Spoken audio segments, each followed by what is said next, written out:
Hello, world. Welcome back to another episode of From the Dome. I'm your host, S Squared.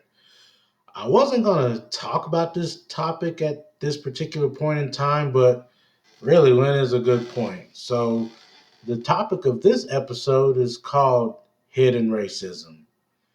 So, the bottom line is racism isn't all that hidden, but yet it is. So, what I mean by that is there are some acts of racism that are clearly blatant. And they just, they're going to discriminate you and don't care what any others will think about that action. But there are some actions that are a little bit more hidden in a sense. So, let me cite an example for you. Um, so me and my wife, we were, using this person for a particular service, and I don't know. Racism is kind of hard to prove when someone's trying to hide it. So let me just run the scenario by you. So we hired a particular person for a service to perform on our home, and this individual they just want to show up when they want to. What is that? I mean that that's like bad business. I guess let me elaborate a little further. So when we reach out to this person to set a date and time to come and do work, they just like, oh, well, I'll come next week, and yeah, this person just he'll send a text and then just show up. Like, man, you don't do that. So actually, earlier today, like he was coming back for a follow up, and we were expecting him this week, but again, there was no date and time for when this person was supposed to arrive. So I received a text last night saying that, yeah, I'm gonna come and finish up. So I replied, um, come by 12, come by noon. So whatever. So actually, I had to run out earlier today and take care of something, and I tried to be back in time for this person to come. So that'd be bad for this person to come and me not be here. No, that's wrong too. As the cliche goes, two wrongs don't make a right. So I'm gonna try to do right. But so anyway, I'm back. Like I get back, in time enough, and I'm waiting. So noon comes. Well, actually, somebody does ring the doorbell, but it's for something different.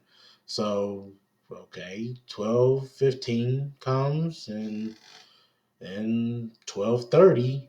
So I'm like, okay, it's kind of crazy. So I text this person and say like, you're late. Don't just don't come today. That's okay. And then this person replies, oh, I had a couple other jobs in the morning, and I just swung back home to eat lunch, and I'll come. I'll come and get you in. What? Man, you crazy. I replied, don't worry about it. Just come another day. That's ridiculous. So I shouldn't even have to mention the race of this individual. If you want to read between the lines. So as you can see, I have dark skin, so just draw your own conclusions. It shouldn't be that way, but for the time being, it is. So it's funny because I actually, throughout this texting dialogue, this interaction, I I copied and pasted text to my wife just to show her, what's going on.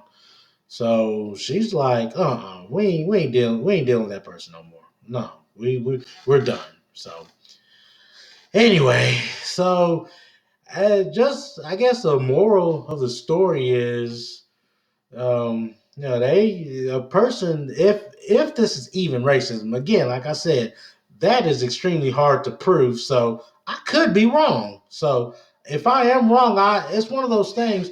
I hope I'm wrong. I hope it's not racism. I hope it's not that because that's just, I mean, it's so ugly. So that's why it shouldn't exist. That's why the concept of race shouldn't exist. But again, that might be another series for another day.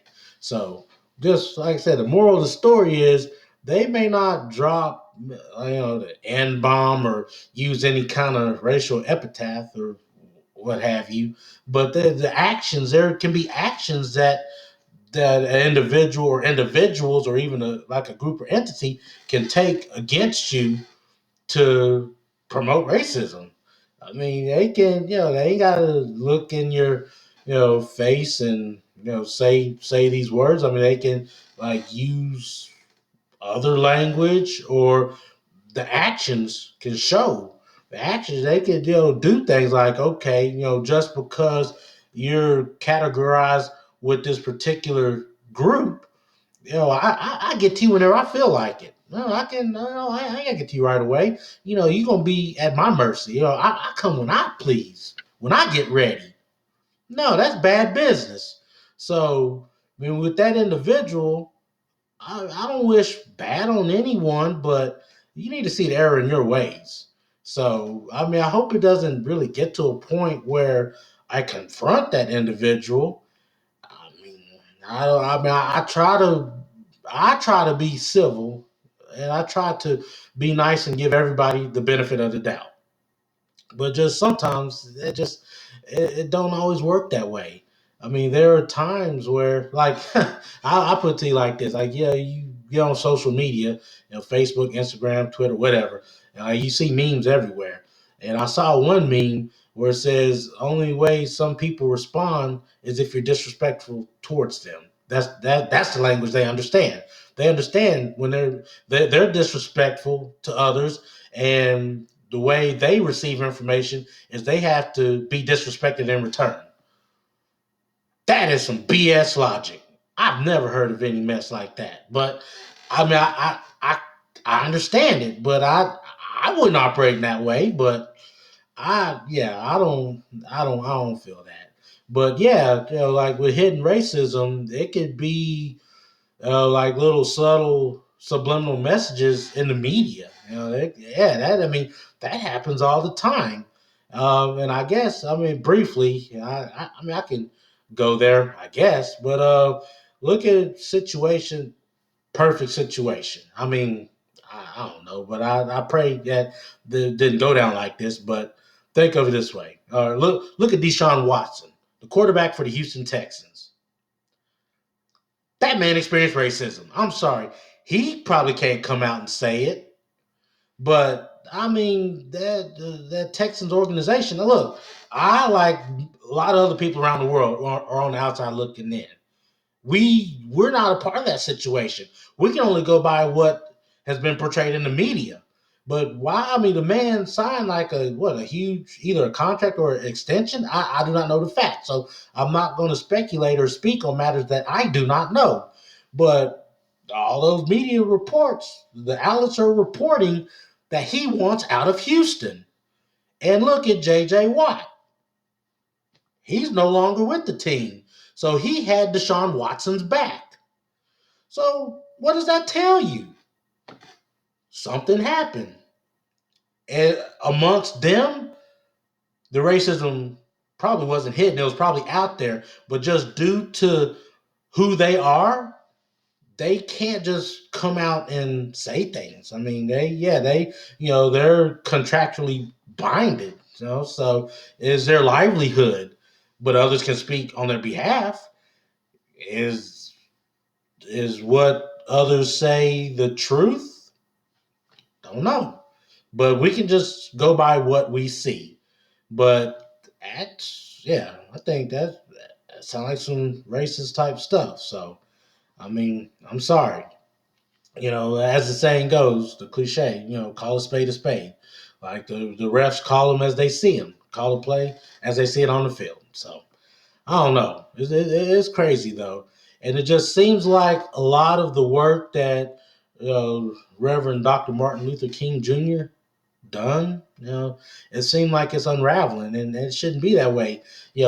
He and other civil rights activists like John Lewis, they've paved the way for not just people of color or minorities, which again I hate that whole concept, but they paved the way for everyone, and that's how it should be.